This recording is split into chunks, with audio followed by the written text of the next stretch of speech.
नमस्ते अन्टा सिदीले सबैजनामा धावा बाहिर म चाहिँ उयो तल तार्तोमा दाँत दुख्दाखेरि युज गर्ने औषधि खोज्न जान लागेको। आज चाहिँ कस्तो खतरा दामी देखिरहेको छ है आकाश पनि। यहाँ माथि चाहिँ हाम्रो गाउँ हो। अनि यहाँ चाहिँ मेमेको घर, यहाँ चाहिँ माने रहेछ मेमेहरूको, मेमे इबीहरूको होला। अनि हामी चाहिँ दुई भाइ उयो तल तार्तोमा जानु लाग्यो। यता जानुपर्छ क्या, त्यस्तो जानु हुँदैन मानेहरू घुम्दाखेरि। यहाँबाट गएर त्यहाँबाट आउनु क्या। यहाँ चाहिँ माने रहेछ। यो चाहिँ इबी र मेमेको होला, यो चाहिँ मेमे एउटा होला।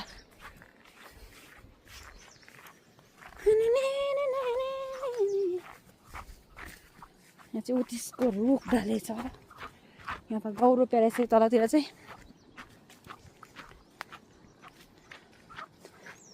आज आकाशमा कस्तो अर्को के भएछ है त। यहाँ चाहिँ कति धेरै बाँदर आउँथ्यो, अघि बाँदर कराएको थियो, त्यो डर लागेर। बाँदर के बिस्तारै बाँदर कराएको थियो क्या। यहाँबाट चाहिँ घाम झुल्किँदैछ अहिले चाहिँ, तातै डाँडाबाट झुल्किन्छ। यहाँबाट के होस् अनि यहाँमा यताबाट नि आउँछ घाम। यहाँतिर चाहिँ कोदो बारीहरू, कोदोहरूमा घाम, कोदो घाँसहरू धेरबेट होला। तलतिर चाहिँ बाली रोपेको नरोपेको भएर होला बाँदर चाहिँ साह्रै धेरै आउँछ। यो पानी चाहिँ कहाँ लाग्छ त?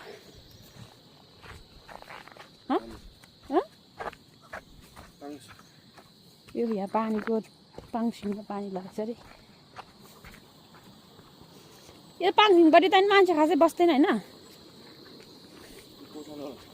गोठ छ यता कि अस्तितिर? अस्तितिर चाहिँ यो तल गोठ भएको भएर चाहिँ पानी लगेको रहेछ। पहिला हामी नयाँ पुलबाट आउँदा नि यहीँबाट जान्थ्यौँ नि त, त्यो थाहा छ है? यो पर गएर ऊ तलबाट यो उकालो आउँदा त साक्षै जाला जस्तो हुन्थ्यो पहिला, फस्टै झलाउने। भोक लागेर नि यहीँ पुग्ने, तिर्खान त्यहीँ लाग्ने। अनि त कम्ता गाह्रो हुन्थ्यो तातो पानीबाट आउँदा, नयाँ पुल बनाउँदा। यही बाटोबाट पहिला पहिला 30 केजीको चामल त्यही माथि सामानहरू बोकेर आउनुहुन्थ्यो। त्यसरी सक्यो।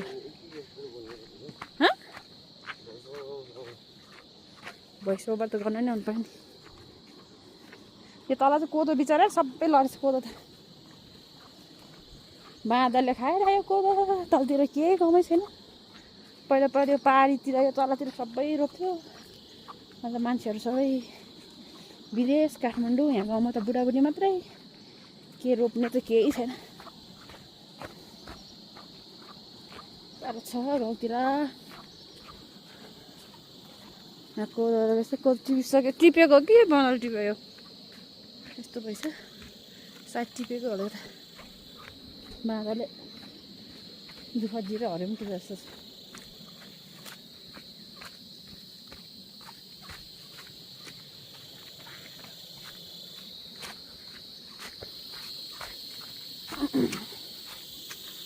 यहाँबाट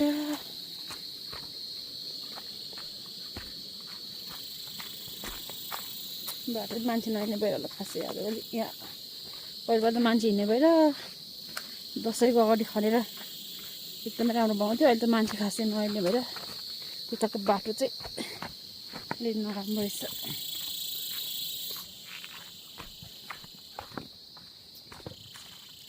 म यहाँ नआएको त 6 वर्ष छैन, 10-12 वर्ष भयो होला त यता नआएको त। त कहाँ गरान्थ्यो आज चाहिँ त्यही दाँत दुख्ने औषधि खोज्नको लागि चाहिँ आएको। त्यही पाउँछ कि पाउँदैन भन्ने चिन्ता छ।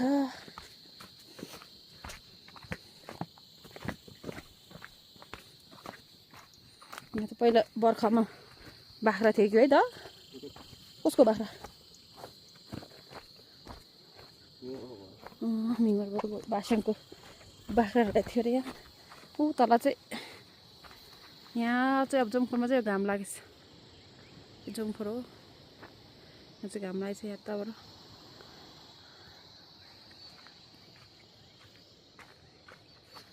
जमखोरतिरबाट घाम सुरु भएछ। हाम्रोमा चाहिँ अहिले भर्खर लागेको छैन।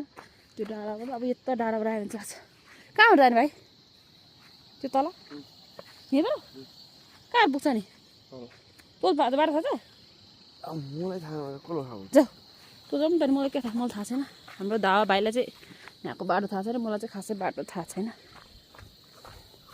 यताको बाटो अहिले आउँदा चाहिँ मर्छ होला उकालोमा त गाह्रो छ यार यस्तो टर्नै टर्न लाग्छ होला 1 घन्टा लाग्दैन थियो तर मलाई तँ त अलि छिटो आइपुग्छ होला भाइ म त सक्दैन उकालो त ठ्यास ठ्यास बस्छु यस्तै ओह्रालो लगाएर खुट्टा काम्ने उकालोमा सास तान्ने जिन्दगी पनि बेकारै भयो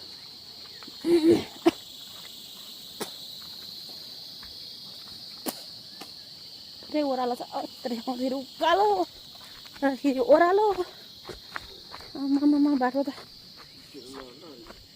चिप्लेर लड्लो जस्तो भयो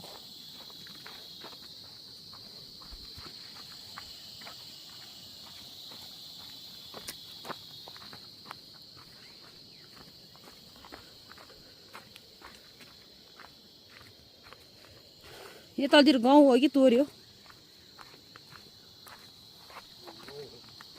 तोरी जस्तो नि देख्छ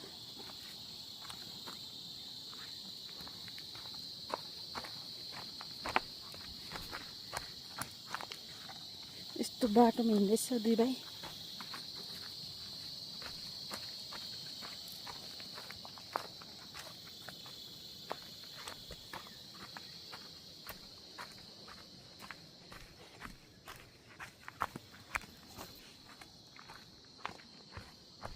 एमा यहाँ यस्तै होइन त यसकै रुख होइन यसकै बच्चा यस्तै डल्लो है यस्तो कोही जस्तो यस्तो काँडामा त फल्छ नि यहीँ फल्यो हुनु नि हामी त्यहाँ जानु नपर्थ्यो नि तल यस्तो काँडामा पहिले हामी टमाटर भन्थ्यौँ हो पहिले बेला कि हामी बच्चा हुँदै कि यो काँडा छैन नि यो त सानो बच्चा भएर के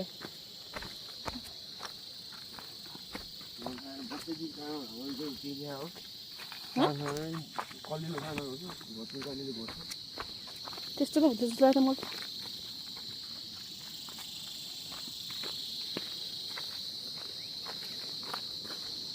यतातिर पायो भने त हामी त हिँड्नै नपर्छ है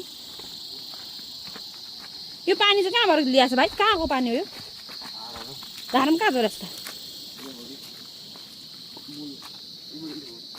ए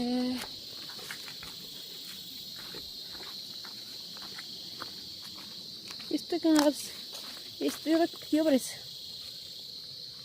यहाँ रहेछ तर यो चाहिँ खोइ फल्याएको छैन यो हो कि जस्तो लाग्छ खास थाहा चाहिँ छैन मलाई मैले पहिला सानोमा देखेको अहिले त चाहिने बेला त फेरि त्यो पनि कहाँ भेट्छ र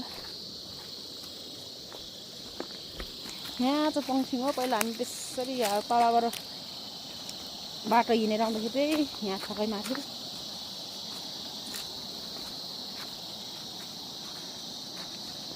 धावा बाहिर म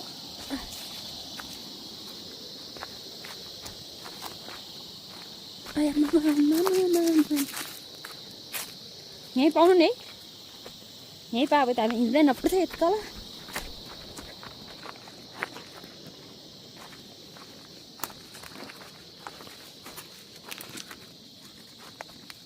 यत्रो खान्छ भने लड झन्डै लड म यो धावा त बोल्दा नि भन्दैन झन्डै म लडेर नि यस्तो रहेछ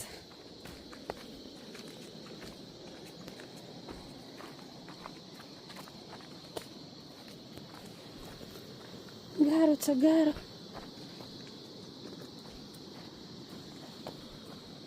काँडा रहेछ फेरि अर्को खुट्टामा भिस्ला फ्याँकिदिनु पर्यो पहिला नि हामी बिसाउँथ्यो अन्त मान्छे नआउने पनि यस्तो जङ्गल रहेछ तर त यहाँ त यस्तो दामी बिसाउने ठाउँहरू बनाएर चिल्लो बनाइरहेको थियो के अरे उसले सफा गरेर अहिले त मान्छे नआइने मान्छे छैन खास गाउँमा के को घाम पनि लाग्यो अहिले उतातिर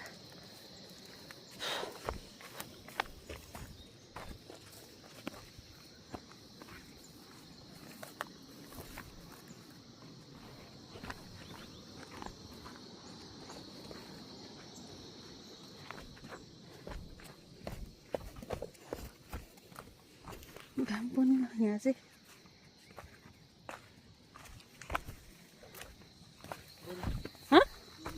के हो कुरै बुझेन तोरी रहेछ भने यहाँ तोरी रहेछ तोरी त फुलिसकेछ त कछिरो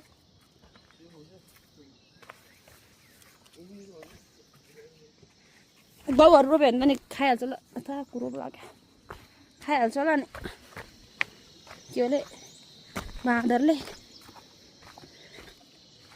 कहाँबाट यहाँ चाहिँ किन यस्तो गरेको यो के हो माटो कि मल हो आमा अनि कसको यो चाहिँ कसको यहाँ पहिला मान्छेले बस्नुको लागि बनाएको यस्तो मल रहेछ कसको यो मल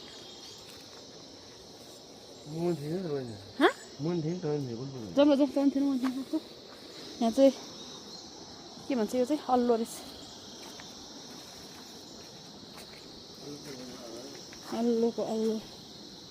अल्लोको डल्लो कुरोको डल्लो लाग्यो कुरो तँलाई त कुरो होइन मलाई कति धेरै कुरो लाग्यो आमा कुरो त सबै आछि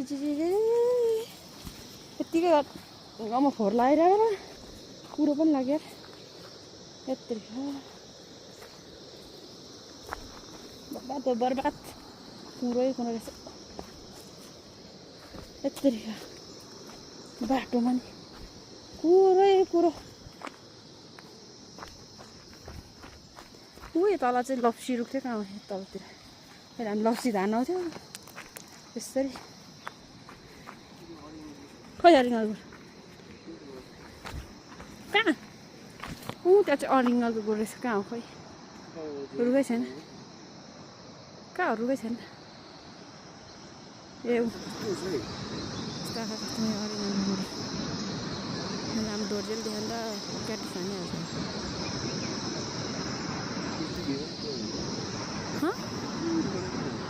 हम धोर्जे त अस्ति त अनि स्कुलसम्म त के खोज्छ भनेर त अरिङ्गल गुरु खोज्यो अरे पानी केम्ने छ यसमा त खास मान्छे बस्दै माथि बस्दैन नि पाइ सबै धोर्जेले त अरिङ्गलमा मोबाइल किन माग्छ भने त जुम गरेर पो हेर्नु रहेछ अरिङ्गल गुरु फाइनली हामी पुग्न चाहिँ लाग्यो ऊ त्यो पारी भन्नु जाने अब कहाँबाट जाने हो थाहा छैन मलाई तलबाट जाने अझै ल कहाँबाट जाने लट्ठीले हान्न यो कुरोलाई मलाई कुरो कस्तो लाग्छ अनि कस्तो घिजिङ गरेर एउटा लट्ठी सकेर हान्न के भने हिजो चाहिँ हाम्रो भाइहरू देउसी खेल्नु गएको थियो सबै पैसा चाहिँ बेलुकै मासु खाएर सक्यो अरे गाह्रो छ मङ्गेले चाहिँ बरु चम्न थुपारेर ल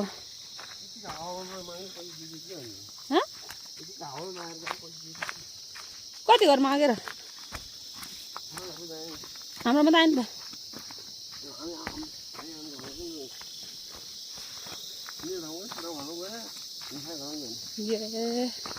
आफ्नो घरमा चाहिँ नमाग्ने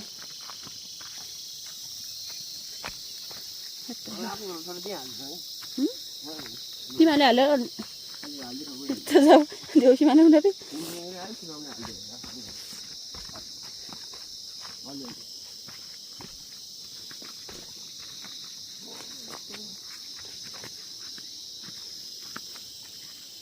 आमा तलैबाट फेरि जानु भने उकालो यत्रो गाह्रो छ यत्रो उकालो कसरी हिँड्नु त्यो पारी पुग्नुपर्ने हो तर ऊ तल पुगेर उकालो जाने फेरि उकालो हो नि म माइ गड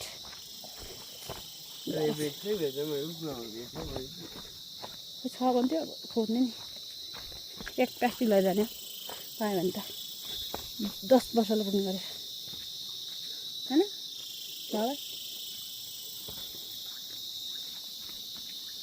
एक उयाबाट बाटो रहेछ म त तलबाट जानु पर्यो यत्रो दिवस चाहिँ होला भने सोचेको छु तर यहाँबाट बाटो रहेछ खुसी लाग्यो अलिकता भयो नि उकालो हिँड्नु परेन धावा बाहिर मलाई उकालो हिँड्नु भनेपछि साह्रै जाँगर चल्छ त्यसैले ल हामी दा त यता फर्किने एकचोटि दा ओ दा हाई भन् त्यो मोटो भयो भने हिँड्नु चाहिँ हिँड्छ तर यो चाहिँ म चाहिँ हिँड्न सक्दैन गर्छ मलाई। अब छ कि छैन चाहिँ अब जुगाउँछ भन काल जुगा हाल्दाखेरि खत्तम पार्छ खुट्टामा।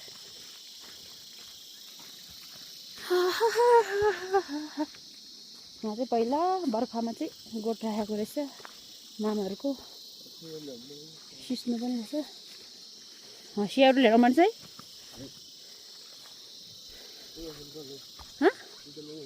डल्लो रहेछ टन्नै छ रुखी डल्लो मात्रै। ए ल डल्लो फाइनली हामी डल्लो पायो टन्नै रहेछ। अनि कसो टिप्ने यार एउटा लट्ठी लिएर ऊ त छ कि अहिले सजिलो जाउँ त जाउँ सजिलो छ कि हेरौँ ऊ त्यो बनाउँछ ऊ क्या ऊ रुख तँ यहाँ टिप म यता टिप्छु ऊ यहाँ रहेछ म यतिर टिप। हामीले यो जग्गा खोज्न आएको त्यो चाहिँ दाँत दुख्दाखेरि औषध हुन्छ अरे हामी छनाएको दाँत चाहिँ साह्रै दुखेको थियो। अब ए कस्तो रे पाराले गयो माकुरी। म चाहिँ टिप्न लाग्यो अलिकति मुटे रहेछ उठे पल्लोमा उयो अरे अता अता साह्रो हुँदैछ है मेरो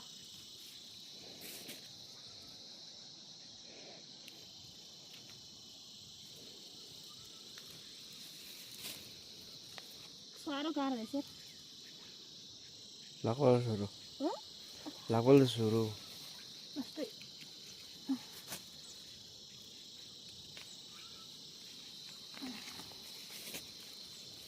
उता टिप्छु उता अलिक जाउँ अम्मा उता त यति धेरै काँडा दिएको कि काँडा होइन क्या यस्तो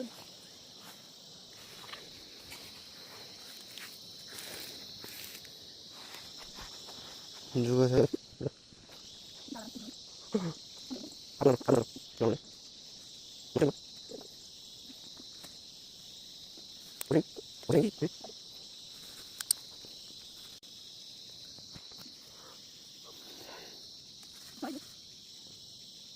एकैछिन सक्दैन म Sorry ke.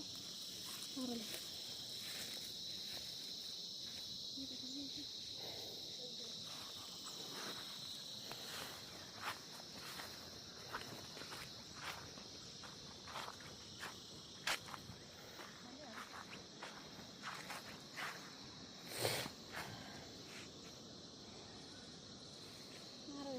Puxa vai, né? Yति धेरै भइसक्यो पुग्छ भाइ पुग्छ जाऊ अहिले कति भयो त्यो उतापट्टि हामी चाहिँ यति टिप्यो त्यही उकालोमा चढेर आमामा यहाँबाट माथि पुगेर घर जानुपर्छ गाह्रो छ टिपेर अब फेरि फर्किनेछौँ छन् त यहाँ टन्नै रहेछ तर अलिक काँडा भएर काँडाले बिजाउँदो रहेछ अनि प्लस कुरो पनि साह्रै धेरै लाग्यो त्यही भएर हामी चाहिँ फर्किन लाग्यो यहाँ पनि छ झन्डै अब टिप्न अलि गाह्रो रहेछ अता अता काँडा साह्रै धेरै पुग्छ होला यति अब फर्किन्छौँ हामी चाहिँ अहिले कसरी चाहिँ त्यो गर्दैछ त्यो पनि हामी माथि पुगेपछि फेरि पनि भिडियो गर्नेछौँ आकाश आज एकदमै सफा छ सफा भन्दा पनि कुहिरो लाग्यो